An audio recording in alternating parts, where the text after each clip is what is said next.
Blind leading the blind. Leading the blind. Blind leading the blind. This is Blind Leading the Blind. I'm a blind oracle. I'm here with Reba. I'm here with Eric, Kevin, Marja, Lexa. This is Carell. Deborah Lee. Daniel. Christy. John. Shaston. And Kate is my guest today. BYOB. Did you bring your own blindfold? I certainly did. Oh, beautiful. Please blind yourself. Okay, here's my elbow. You can link arms with me. All right, so we're gonna just start walking. I want to focus on childhood. Okay. Our like formative first set of experiences are kind of like the first iteration of reality that we work with. We're dependent upon bigger, more experienced people for everything from a cookie to our survival. We are coming from an initial experience of being in our body, being in this world as a powerless being. I try to be an adult and I'm like, man, there's this kid inside that is like convinced, I'm gonna die. And it's like, that kid's screaming. Everyone has a narrative, a story, or even a lie that was told to them about themselves that they carry with them. Speaking of childhood, yes, exactly. Sometimes it's just a loud, piercing scream in the darkness. I have to admit, oh shit, this is why all of my neuroses are so powerful, because at the time that I established them, they were survival tools. Yeah, it was like, how can I get my parents not to leave me? Being wrong or doing something bad, those things have spark fear in my soul, and I'm like, oh, but shit, that's not really justified, is it? Yeah, I'm a spark grown-up. this fear that makes you think your life is at stake when it's not. Right. Really. Most humans really feel like if another human truly knew everything about me, then they would reject me and they would abandon me. And it's like, why are we more afraid of other people rejecting us than us rejecting ourselves? We're protecting ourselves from pain by putting ourselves into a self-inflicted pain. It's a really interesting technique that we all seem to be using, because I certainly know I do. It's so weird when you think about it that way.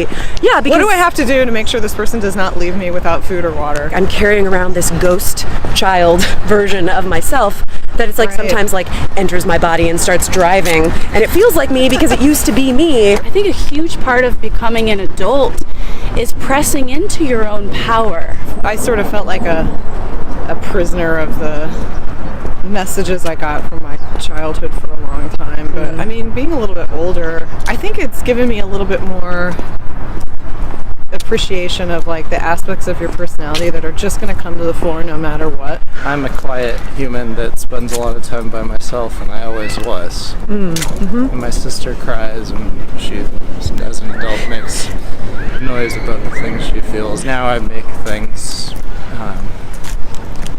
Then I like line stickers up in a perfect pattern. Yeah. That kind of shit. There's just certain glimmers of like who I was going to be and what I was going to do and what I wanted and what I liked and cared about that were like always there.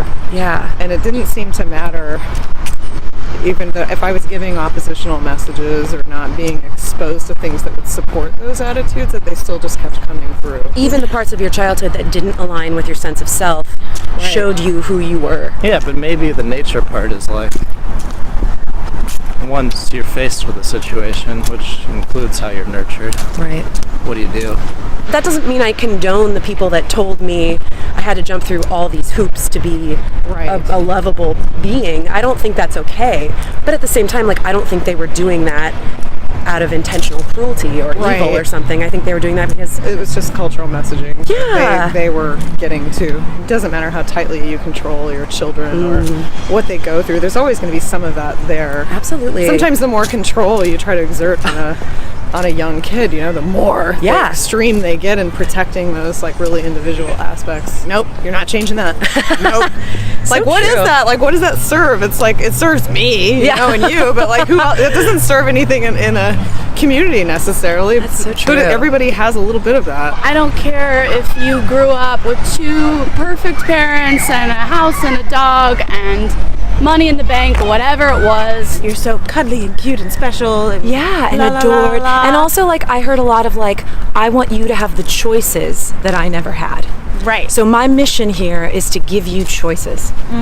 Anything you want to be, I want you to be able to choose that. So much of being an adult is being like, no, I have the power now. I do have choices. Right. And now it's on me. I'm trying to answer these things, but I'm having a hard time distinguishing in my mind between my childhood and my family, because my family's still there. Yeah.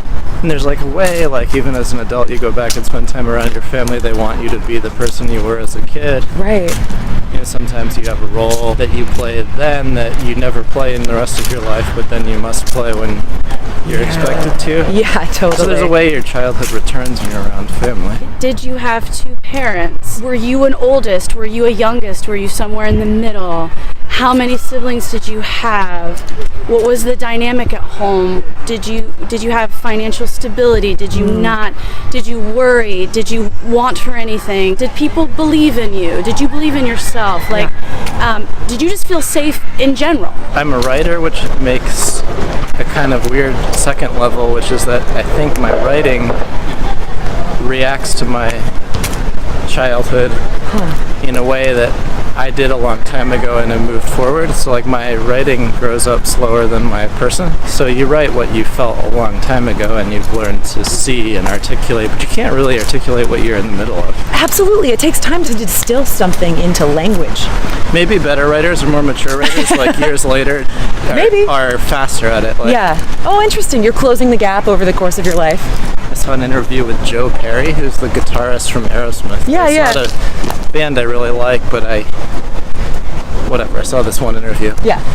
And he was like, yeah, now I know I go in the studio and they did this. Like, they have that real affected rock and roll thing. He's like, yeah, now I go in the studio and I just know exactly what the solo is as soon as I get there. And I was like, that's because you've been playing the same shit over and over again. But he's like, when I was young, I used to have to work it out for a while. Like, I'd spend weeks staying up all night trying to do it. Yeah.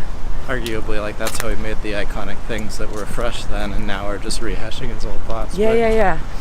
in a sense, it's like I'm still in that, like, hashing it out. So, like, my childhood is what I can grasp. But I've had this feeling lately I have to start writing about my adulthood. Oh, interesting. In order to push into the next level of work. Yeah, that's very true. Well, oh God, all this really helps me see that in a new way. Thank you for helping me see that in a new way. So, the next... You're welcome. That's it. It's so dark out here. I'm going to stop. You ready to have your eyes back? Oh, yeah. Wait until you take this blindfold off. Are you ready to have your eyes back? Oh, that'd be nice. Oh, yeah. Okay. Oh my gosh, I'm not gonna even know what to do. Do you want me to hold your coffee? Do you want to take your tea? Yes. Okay, I've got it. Usually people take off the blindfold and they're like, ooh, wow. There she is. It's bright. Might be bright. Ah, there you are. Welcome back. Wow. It's bright in this fixed point of light. Oh, yeah. Oh, it's all changed. It's all changed. I can see. Yeah. So, Can't see you. oh, but they're in there. The internet's in there. Thank you so much for doing this. Thank you so much for doing this for me. Thank you so much for doing this to me. You're the best. Thank you so much for doing this. You're the best. You're the best. Thank you for having me. Cheers. Cheers. Bye. Bye. Bye. They were blind, leading the blind.